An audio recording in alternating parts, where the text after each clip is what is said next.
কাজ যখন করব একটাই ভালো কাজ করব, হাজার হাজার কাজ করতে চাই না।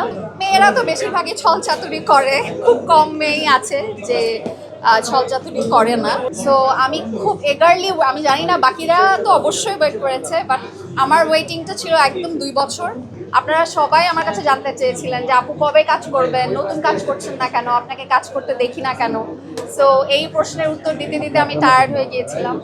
সো ফাইনালি এটার উত্তর আমি দিতে পারছি যে আমি কাজে ফিরছি এবং ব্যাচেলার পয়েন্টের মাধ্যমেই ফিরছি। এটা বলতে পেরে আমার খুব শান্তি লাগছে। তো সবাই ভেবেছিল যেহেতু নখালিতে শ্যুট হচ্ছে অ্যান্ড রোকেয়াকে কখনো দেখায় নাই, অ্যান্ড আমি ঘোমটা টোমটা পরা ছিলাম, সো অ্যাট ফার্স্ট আমাকে সবাই ভেবেছিল আমি আসলে রোকেয়া, বা এখনো অনেকে ভাবে, অনেকে আমার ফেসবুকে লেখে যে রোকেয়া রোকেয়া, বাট আমি আসলে রোকেয়া না, আমি রোকেয়ার ফ্রেন্ড অন্তরা।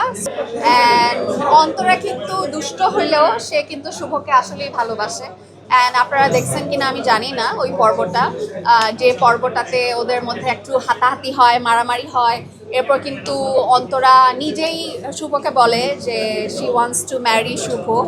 সো একটা মেয়ে যদি দুষ্ট হইতো তাহলে তো সে আর বিয়ে করতে চাইতো না, এবং সে এত কষ্টও পাইতো না শুভর সাথে রিলেশন ব্রেকআপ হলে।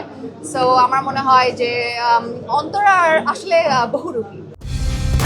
কালার এক্সপার্ট, জর্জ স্যাপ এবং মাইল্ড অন হ্যান্ডস টেকনোলজি সমৃদ্ধ অরিক্স ক্রিস্টাল ওয়াশ আপনার লন্ড্রি এক্সপার্ট। আমার 10টা স্ক্রিপ্টের মধ্যে 9টা স্ক্রিপ্টই ওরকম 2 নাম্বার, মানে অন্তরা যেরকম টাঙ্কিবাজ, ফ্লার্ট করে, এই করে ওই করে।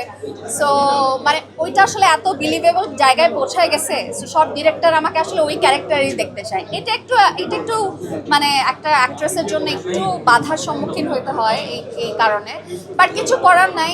আমি তাও বলবো যে I still love to being Antara. আমি 10টা কাজ না করেও যদি একটা ব্যাচেলার পয়েন্ট করতে পারি সেটা আমার জন্য আসলে মানে এনাফ আমি মনে করবো।